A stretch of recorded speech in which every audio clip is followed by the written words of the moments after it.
I'm John from Great Lakes Country, and today we're making the most amazing barbecue chicken quesadillas. We got lots to do today. We've got to season and smoke some wonderful chicken thighs. We got to saute some vegetables and some bacon. And if that all wasn't enough to make some truly outstanding barbecue chicken quesadillas, we're going to be taking it one step further to a level of potential stupidity. And we're going to do that by making up a tempura style batter and coating these otherwise completed quesadillas in that batter and then deep frying it. Because I think the only way a quesadilla could get any more tasty is if it had a coating of some crispy, fried, golden, amazing goodness all around it. Anyway, there's a bunch to do, so I should stop gabbing about this intro and we can get right into taking a look at the chicken that we're going to be cooking today for these beautiful quesadillas.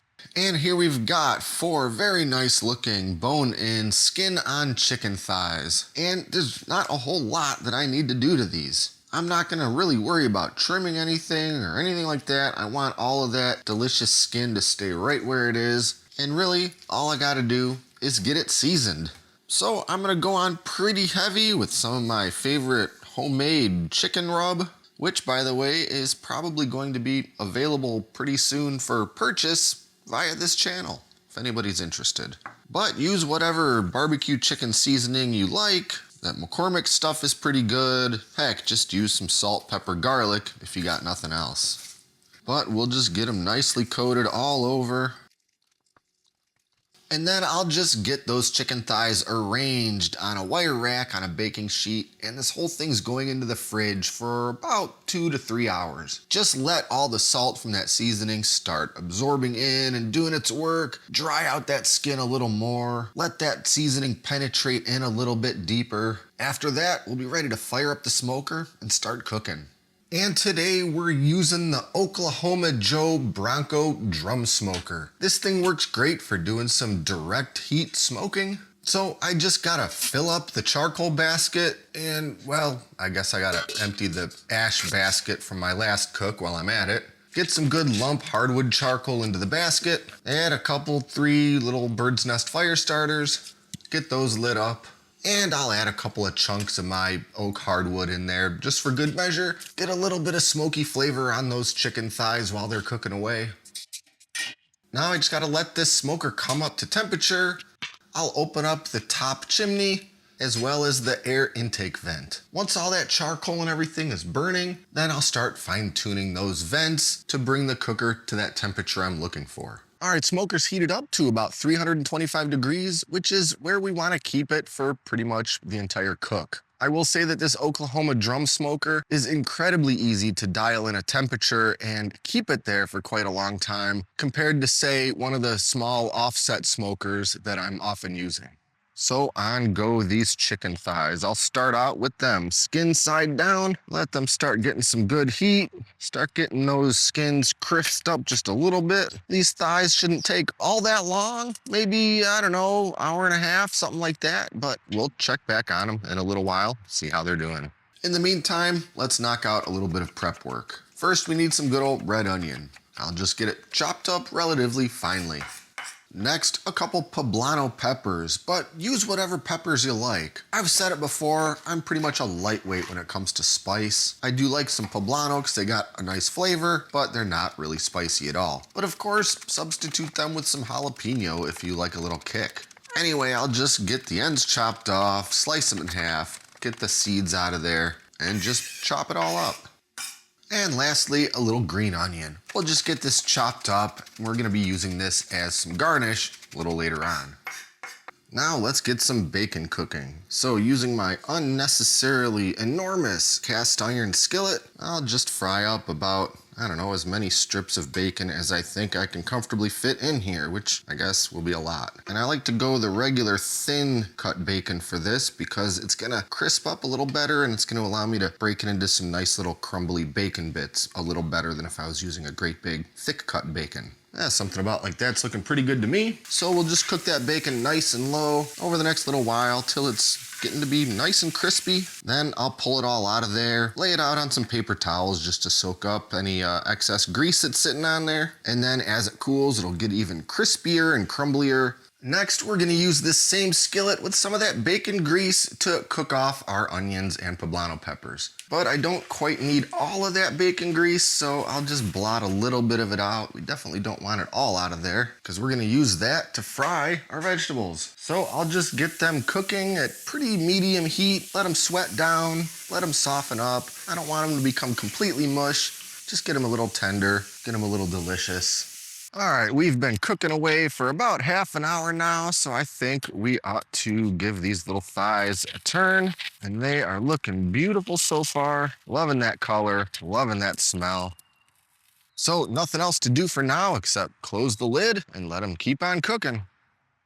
All right, here we are, just about an hour and 40 minutes later. These thighs are looking beautiful. They're temping right at about 183 degrees, which is just within the range that I'm looking for. Of course, you can and should cook thighs to a higher internal temp than a chicken breast. Somewhere around 185 is gonna be probably your best bet. It's gonna make it more juicy, more delicious, crisp up that skin even more. So now we're just gonna pull them off and let them rest for just a little bit. Not so much because we're trying to retain juices. After all, we're gonna be shredding and chopping most of this up, but I just need to let it cool long enough to the point where I can actually handle it.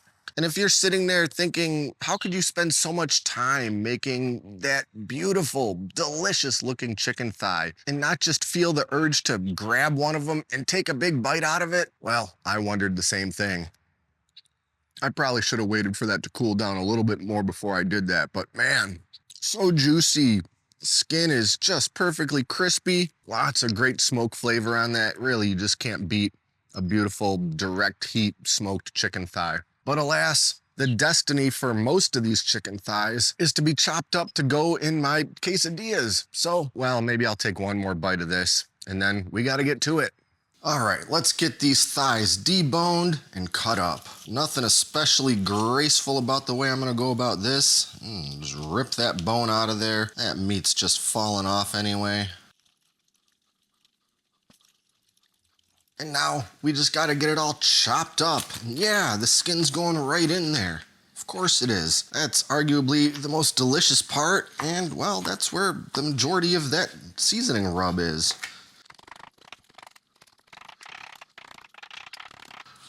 Tell me you wouldn't eat a big pile of this chicken on, well, just about anything. But today's mission is quesadillas, and this chicken is going to be amazing on that. All right, I think it's finally time to build us a couple of these quesadillas. Any flour tortilla will work, but I do highly recommend getting the highest quality ones you can find. And we're going to assemble in a pretty particular order to make sure that everything stays together as much as possible. So we're gonna start with a layer of our shredded cheese. This is just called queso. I think it's probably marketed specifically towards making quesadillas, and I gotta say, it tastes really good, so I think that's gonna be just perfect. We wanna get a thin layer pretty much as close to the edge all the way around because this cheese needs to act as the glue that'll hold everything together. Next down, some of that amazing smoked chicken. We can't go too heavy on any one ingredient or there just won't be room for everything. So I have to resist the urge to pile this about 4 inches high. Next up, remember all those sauteed onions and poblano peppers. Need us a nice dose of those. Then we've got some of that bacon crumbled into some lovely bacon bits. Did we really need the bacon? No, I guess not, but how's that not gonna make it better? Now we need a nice zigzag of some barbecue sauce. Use whatever kind you want. This is just some regular old Sweet Baby Ray's. Can't really go wrong with some Baby Ray's.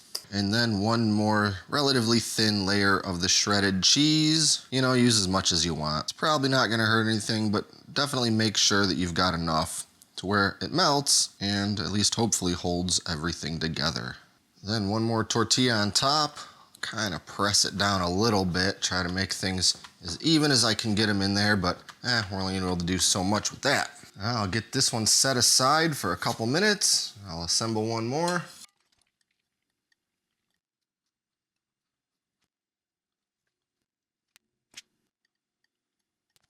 Now we're ready to take these assembled quesadillas and heat them up on the old flat top. And yes, I could certainly use the big skillet or really any skillet for this step, but I think that my steel griddle insert for my propane grill is gonna work perfectly for this. I've freshly cleaned it, I've freshly seasoned it. It's completely smooth and non-stick right now, and I think it's gonna work great for toasting up these quesadillas. So I've got just a little bit of non-stick spray down on the griddle. I think I'm gonna do one of these at a time so I can give each one my full attention. I just want to heat it through till the bottom's a little toasted and that bottom layer of cheese is nice and gooey and starts adhering to everything inside of there. All right, we're almost there. We've only got 2 more things to do. First, we have to make our tempura style batter. And we're gonna do that by using 200 grams of all-purpose flour. And I do have 2 teaspoons of baking powder mixed in there. And I'll add 400 grams of very cold water. This has been in the fridge all day. And finally, we need 2 eggs. And I'll get that all whisked together until just incorporated, but not really any more than that. I don't want to overbeat this tempura batter. Just make sure everything's nice and combined and there's no lumps in it. This tempura batter is going to be a little on the thinner side than what we might use for, say, fried fish in the United States or something like that. We're just looking for a thin, crispy layer of deliciousness. Something about like that looks pretty good to me. Now let's get these quesadillas battered and deep fried. And I did deliberate on whether or not I should slice these quesadillas up into wedges first or try to batter and fry the entire thing. And you know, I think I want to do the entire thing. I don't exactly know how it's gonna go. They do seem sufficiently glued together, but these open edges are always a little bit of a wild card. So we're just gonna see how this goes. Do my best to just dip it, get it all pretty evenly coated in that tempura batter. Let some excess drain off. And I am gonna need the help of a dinner plate to transfer this over to the stove so it's not dripping everywhere. Now here I've got my enamel Dutch oven filled with some vegetable oil, and we've got it heated up to about 370 degrees. Anywhere between 350 and 375 is gonna be pretty good. So now I will do my best to carefully transfer this sopping wet battered quesadilla into that hot oil.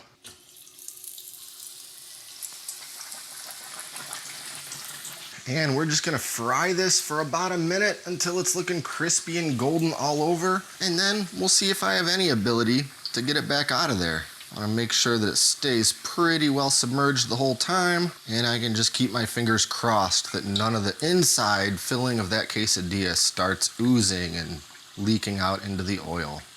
And I can tell the whole thing is wanting to puff up a little bit. So I think we're at about the point where we either pull it or risk it breaking apart. I'll transfer this over to a wire rack and we'll do our best to get that other one in there.